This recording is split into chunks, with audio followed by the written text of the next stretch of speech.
예, 설 연휴 잘 보내셨나요? 예, 벌써 연휴 마지막 날이네요. 예, 시간이 금방 갑니다. 그래도 우리 설날은 어제였지만, 그래도 오늘 우리 설 연휴니까 우리 좌우에 계신 분이랑 한번 인사합시다. 새해에 하나님이 주시는 값진 것으로 가득하시길 바랍니다. 이렇게 인사하겠습니다. 예, 값진 것으로 가득하시길 바랍니다. 예, 오늘 설교 제목 값진 것이거든요. 예. 제 설날 선물들 많이 주고 받으셨나요? 세뱃돈 손주들 많이 챙겨주셨는지 모르겠습니다. 예. 명절 선물로 자녀들에게 손주들에게 또 주고 받은 선물들 중에 제일 값진 건 어떤 거세요? 예. 대답 안 하셔도 됩니다. 예. 어떤 걸 가장 값진 것으로 생각하실까? 이런 질문이죠. 질문을 좀 바꿔보면요. 내게 있는 것 중에 가장 값진 건 무엇입니까? 지금 내가 가진 것 중에, 내게 있는 것 중에 가장 값진 것. 그리고 나를 값지게 만들어준다고 여기는 것은 무엇일까요? 무엇이 나를 값지게 만들어줄 것인가? 이런 질문이겠지요. 이 값진 것이라는 것은 가치에 대한 문제이지요. 가치를 내가 많이 두는 것은 내게 있어서 값진 것이 되는 것이고, 가치를 별로 두지 않는 것은 별로 그렇게 값지지 않은 것이 되겠죠.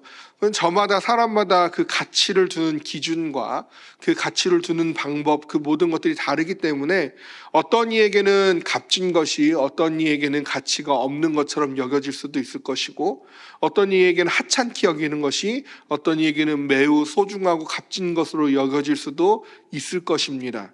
요런 이 설문조사를 여러 나라 대상으로 한 조사가 있는데요.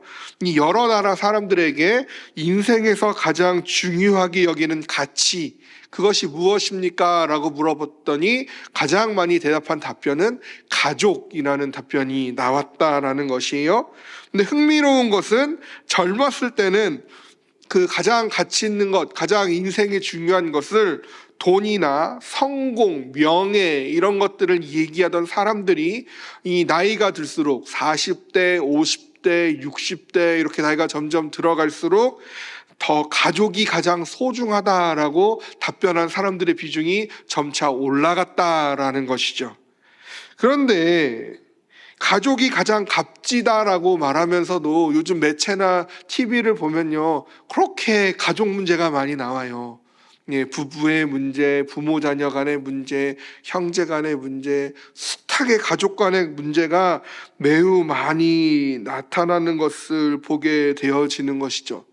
가족이 가장 값지다라고 얘기하면서도 가족을 통해서 내 가치를 증명하고자 하기 때문이 아닐까 싶습니다.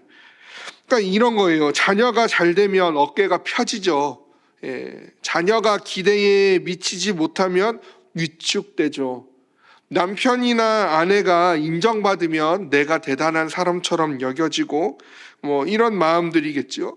근데 그러한 마음들이 지나치게 커질 때에 그 가족들을 향한 그 기대 심리가, 그 보상 심리가 점점 높아질 때에 그것이 상대방에게 성공을 강요하게 되고 그로부터 오는 압박감과 긴장을 조성하게 되면서 가족관계를 무너뜨리는 것을 보게 되어진다라는 것입니다.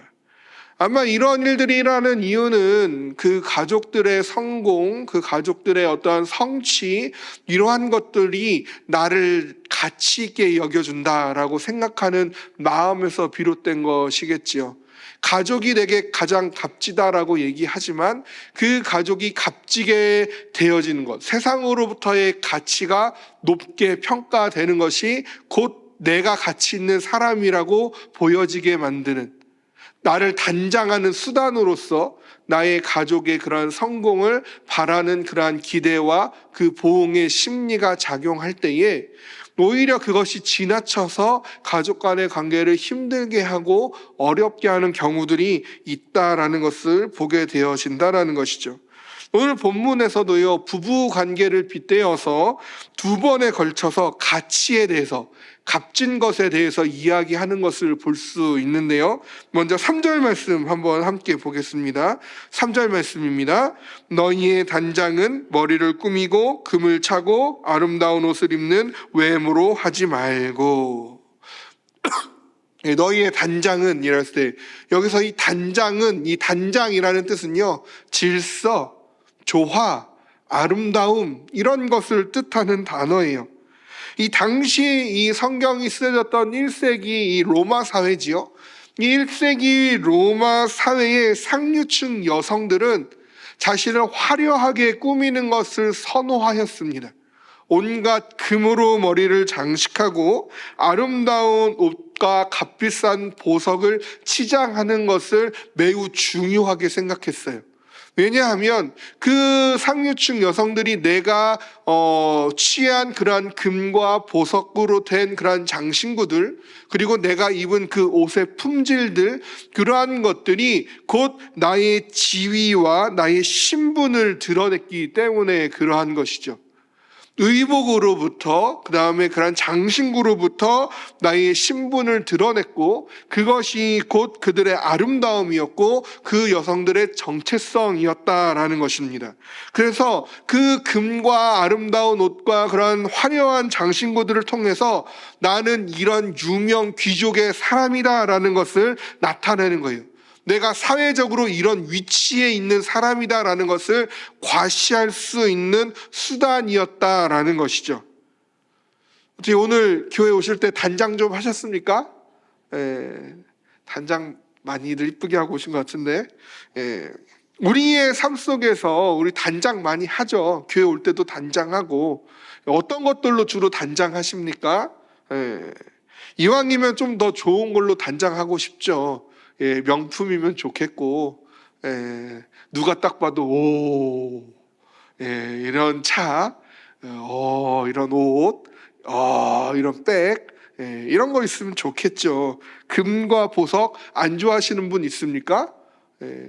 금과 보석 다 좋아하잖아요. 좋은 집, 좋은 차, 좋은 옷 마다할 사람이 없죠. 자녀가 이왕이면은 서울대 갔으면 좋겠죠. 서울에 있는 대학 말고 진짜 서울대 갔으면 좋겠고, 이왕이면 우리의 자녀들이 대기업 어디 가서도 이름 내놓으면 다 알아들을 수 있는 그러한 직장에 취업했으면 하는 것이 부모의 마음이겠지요. 이런 것들이 다 우리의 단장거리가 되어진다라는 거죠. 내가 가지고 있는, 소유하고 있는 것들, 나의 자녀가 어디에 다니고 있는지, 무슨 일을 하고 있는지, 그리고 또 소소하게는 SNS에 사진들 많이들 올리시는데, 그런 것들을 통해서 여행 사진, 가족 사진들을 거기다 올림을 통해서 뭘 보여주고 싶은 거예요? 우리 집 이 정도로 살고 있다, 우리 집 이렇게 해외여행 다니고 있다, 이런 데 좋은 데 다니고 있다, 참 괜찮은 집안에서 내가 살고 있다, 이런 것들 얘기하고 싶은 거 아닙니까? 여러 가지 것들을 통해서 의식하지 않더라도 나는 이런 가정의 사람이다, 나는 이런 남편이다, 나는 이런 아내다, 나는 이런 것, 내가 올린 사진 다 봤죠? 난 좀 괜찮게 살고 있어요. 난 아주 잘 먹고 잘 살고 행복하게 살고 있습니다. 나의 인생의 값어치는 꽤나 높은 편입니다. 이런 것들을 보여주고 싶은 심리가 우리 가운데 있다라는 것이죠. 그런데 그러한 사람들을 향해서 베드로가 말하고 있는 거예요. 4절 말씀입니다. 오직 마음에 숨은 사람을 온유하고 안정한 심령에 썩지 아니할 것으로 하라. 이는 하나님 앞에 값진 것이니라. 여기서 값진 것이라는, 이 값진 것이라는 의미는요, 매우 고가의, 극히 귀한, 쉽게 구할 수 없는 보석 같은 존재, 이러한 의미를 가지고 있어요. 하나님이 매우 귀하게 여기는 것, 극히 귀하게 값지게 여기는 것이 무엇이라고 얘기하고 있는 것이에요? 금과 아름다운 옷이 아니라, 그 외모가 아니라 무엇이라고 얘기하고 있습니까? 온유하고 안정한 심령이라고 얘기하고 있어요. 온유하고 안전한 심령에 썩지 아니할 것으로 하라. 너희들이 단장할 때에 금이나 아름다운 옷이나 그런 것을 하지 말고 온유와 안정한 심령에 썩지 아니할 것으로 하라. 이것이 하나님이 극히 귀하게 여기시는, 하나님이 가치를 높게 평가하시는, 하나님 보시기에 가장 값진 것이다 라고 말씀하고 있다라는 것이죠. 온유라는 것은 그럼 무엇입니까? 온유? 우리 온유 많이 얘기하잖아요. 우리 아이 이름 지을 때 온유도 많이 짓잖아요. 네, 온유. 무슨 뜻입니까? 이것은 하나님께 순복된 성품을 의미하는 것이에요. 이것은요, 예수 그리스도의 성품입니다. 예수님은요, 자신의 성품에 대해서 스스로 소개하기를 마태복음 11장 29절에 나는 마음이 온유하고 겸손하니라고 말씀하고 계세요. 온유라는 것은요, 예수님이 가지고 계셨던 성품이고, 그 온유라는 것은 하나님께 순복할 줄 아는 성품이라는 것입니다. 나의 것을 고집하지 않고, 나의 것을 주장하지 않고, 오직 하나님의 뜻에 나의 모든 것을 순복하고 순종할 줄 아는 그 성품을 온유라고 한다라는 것이죠. 안정이라는 것은 무엇입니까? 안정은요, 흔들리지 않는 평안한 상태. 흔들리지 않는 편안함, 그 침대 말고요. 흔들리지 않는 평안한 상태를 의미해요. 이 흔들리지 않는 평안한 상태라는 것은 인생이 아주 잔잔하고 고요하고 순탄한 것을 의미하지 않습니다. 기억하셔야 돼요. 이 성경에서 오늘 이 본문에서 말하고 있는 이 안정이라는 것, 이건 흔들림이 없는 상태인데 인생이 매우 고요하고 잔잔하고 아주 순적한 상태를 의미하는 것이 아니라 오히려 풍랑 속에서도 거친 비바람 속에서도 흔들리지 않는 상태를 의미하는 것이 이 안정이라는 단어가 가지고 있는 뜻이라는 것이죠. 자녀가 기대한 만큼 되지 않아도, 남편이 꼴보기 싫어도, 아내가 왜 저럴까 이해되지 않아도 마음의 중심이 무너지지 않는 상태, 그것이 안정이라는 거예요. 내 삶에 일어나는 일이 이해되지 않고 받아들여지지 않아도 하나님이 왜 나에게 이런 일을 허락하셨는가 원망스러울 정도로 평탄하지 않게 여겨질지어도 그 가운데서 고요하게 흔들림 없이 하나님만을 바라보고 있는 그 상태, 그것을 바로 안정이라고 한다라는 것이죠. 온유와 안정은 하나님을 바라보는 거예요. 하나님께 순복할 줄 아는 것이고, 어떠한 인생의 풍랑 가운데서도 하나님을 신뢰하며 의지할 수 있는 그 상태가 온유와 안정된 상태, 그 심령이라는 것이죠. 그런데 이 온유와 안정한 심령에 썩지 아니할 것으로 무엇을 단장하는 겁니까? 우리의 마음에 숨은 사람을 단장하라고 하고 있는 거예요. 우리의 마음에 숨은 사람, 왜 번역을 이렇게 했는지 좀 어려웠었는데, 쉽게 얘기하면 내 성품, 내 속사람을 의미하는 겁니다. 내 속사람을, 나의 성품을 온유와 안정한 심령에 썩지 아니할 것으로 단장하라. 이것이 하나님이 보시는 값진 것이다. 하나님 앞에 값진 것이다 라고 말씀하고 있는 것이라는 거예요. 그래서 이 3절과 4절 말씀에서 베드로가 얘기하고 있는 첫 번째 가치는 하나님으로부터 부여받는 가치라는 거죠. 하나님이 주시는 가치라는 거예요. 하나님이 주시는 가치는 썩지 아니할 온유하고 안정된 심령, 그리스도의 성품을 갖게 되어진다라는 것이에요. 그러면 하나님이 우리에게 가치를 주셨어요. 값진 것을 주셨어요. 그 값진 것은 무엇이라고요? 온유하고 안정된 그 그리스도의 성품을 우리에게 주셨다라는 것이죠. 그리고 그 성품으로 우리의 속사람을, 우리의 성품을 단장하라라는 것이에요. 그럼 어떻게 하면 그리스도의 성품으로 우리의 속사람을 단장할 수 있겠습니까? 그 방법을 알아야죠.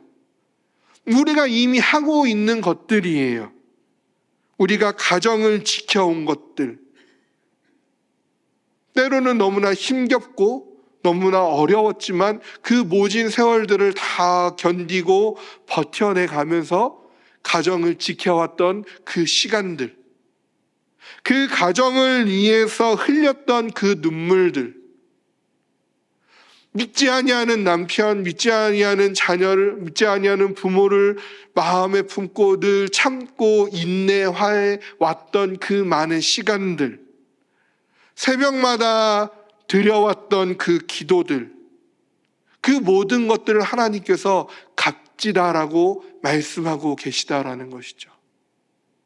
우리가 주님 앞에서 나의 가정을 지켜온 그 수많은 모든 우리의 인생의 모든 순간들, 나의 믿음을 가지고 하나님 앞에 바로 서기 위하여 애써왔던 그 모든 수고들, 그 헌신들, 나의 부모를 위해서, 나의 자녀를 위해서, 나의 배우자를 위해서 아낌없이 눈물 흘려 기도해왔던 그 모든 눈물방울들을 하나님께서 값지다라고 말씀하고 계시다라는 것입니다.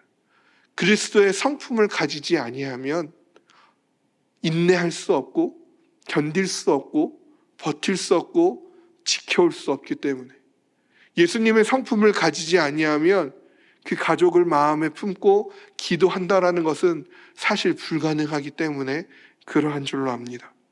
하나님은 오늘 그리스도 안에 있는 우리에게 말씀하시는 거예요. 너는 이미 내 앞에 값지다 라고 말씀하시는 줄로 믿습니다. 본문을 통해 베드로가 말하는 두 번째 가치는 7절에 나와 있는데요, 7절 말씀 우리 함께 읽어보겠습니다. 남편들아, 이와 같이 지식을 따라 너희 아내와 동거하고 그를 더 연약한 그릇이요 또 생명의 은혜를 함께 이어받을 자로 알아 귀히 여기라. 이는 너희 기도가 막히지 아니하게 하려 함이라. 아멘. 이 7절의 말씀의 가치와 연결되어 있는 표현은 무엇일까요? 귀히 여기라 라는 표현이에요. 이 귀히 여기라 라는 표현도 값을 매기다, 값을 매기다, 존중하다, 명예를 부여하다 라는 뜻을 가집니다. 우리가 앞에 살펴봤던 3절과 4절 말씀에서, 특히 4절에서 하나님께서 우리에게 값을 매기셨다면, 하나님 앞에 값진 것이라고 하나님께서 우리에게 값을 매기셨다면, 이 7절 말씀에는 이제 너희가 너희의 배우자에게 값을 매기라라고 얘기하고 있다라는 것이죠. 하나님이 우리를 값지게 여기심과 같이 우리가 이제 서로가 서로에게, 배우자가 배우자에게, 부모가 자녀에게, 자녀가 부모에게 값을 매기라라는 거예요. 여러분의 남편에게 값을 얼마나 매겨주시겠습니까? 여러분들의 아내들에게 값을 얼마나 매겨주실게요? 여러분들의 자녀들은 값어치가 얼마나 되십니까? 우리는 그 값을 매길 때에 우리는 많이 고민하죠. 근데 분명한 것은 하나님이 우리를 값지게 여기신과 같이 남편이 아내를, 아내가 남편을, 배우자를 서로 귀히 여기라. 왜냐하면 너희의 그 아내도 너희의 그 남편도 하나님이 값지다 하신 존재이기 때문에 서로 귀히 여기라라고 말씀하고 있는 거예요. 그 값을 값진 것으로 여기라라고, 값진 것으로 매기라라고 말씀하고 있는 것이죠. 그런데 우리는 어떻습니까? 남편은 왜 남편이라고 하죠? 영원히 남의 편이라 남편이고, 아내는 왜 아내입니까? 저도 이번에 알았어요. 두 가지의 의미가 있대요. 남편이 뭘 하자 그러면 안 해. 해서 안 해고, 두 번째는 남편한테 이것 좀 안 해? 라고 해서 안 해라고 한다고 하네요. 남편과 아내는요, 남의 편이라서 남편이고, 안 해? 그래서 아내가 아니라는 거예요.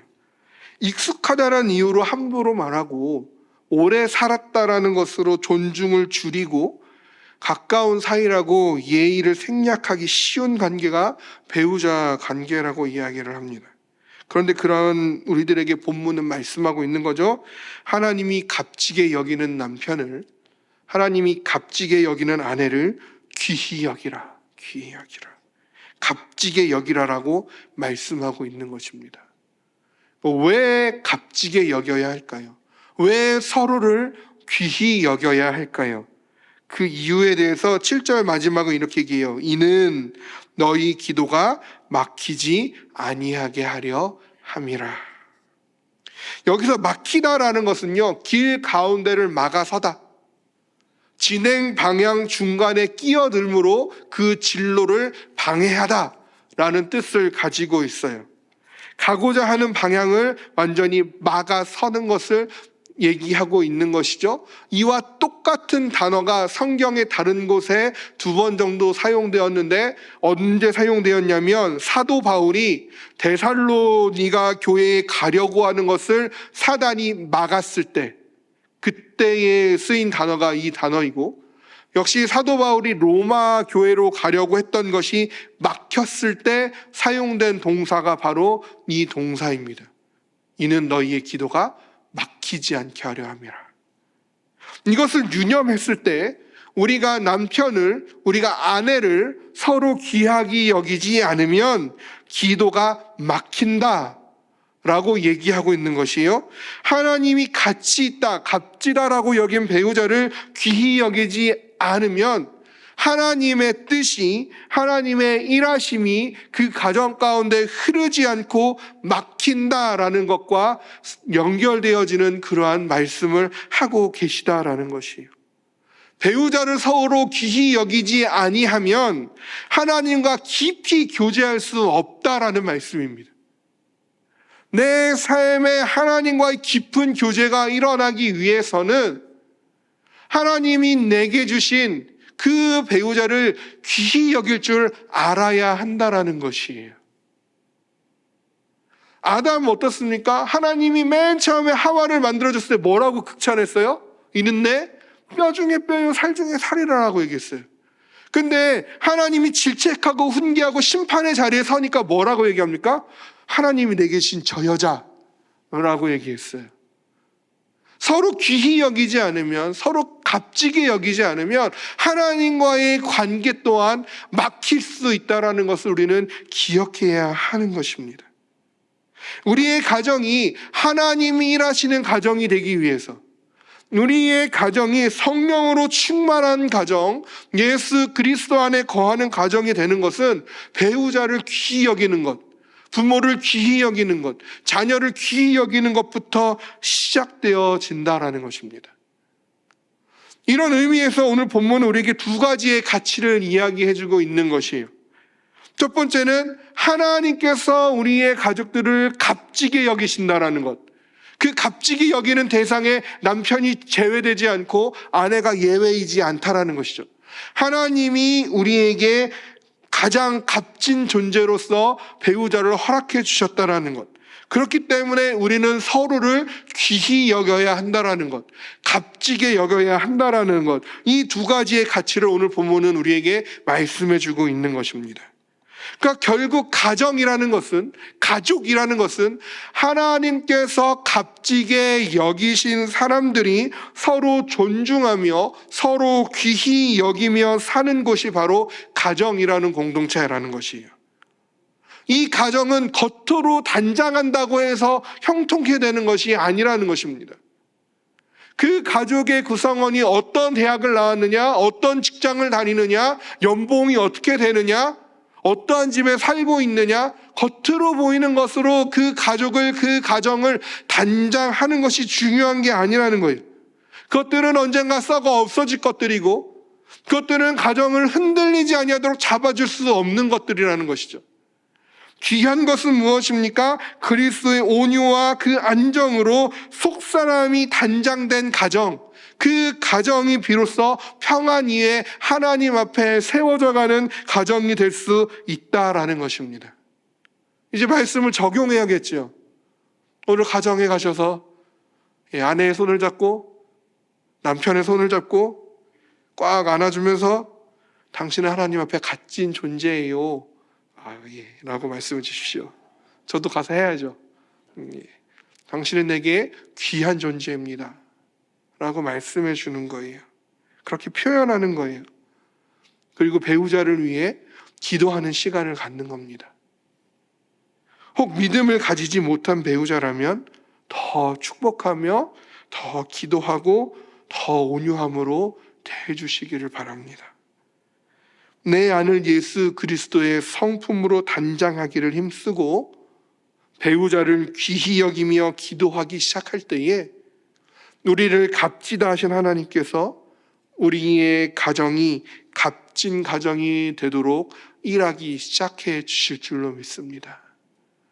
하나님을 가장 귀하게 여기시고 그 하나님이 귀하게 여기시는 우리의 가족들을 가장 귀하게 여기시면서 존중하기를 멈추지 아니하고 서로 간에 그리스도의 성품으로 온유함으로 대하기 시작할 때에, 그렇게 서로를 축복하며 서로를 위하여 기도하기 시작할 때에 그것을 통하여서 하나님께서 일하기 시작하실 것이요, 그것을 통하여 하나님께 쓰임받는 우리의 복된 가정들이 되실 줄로 주님의 이름으로 소원합니다.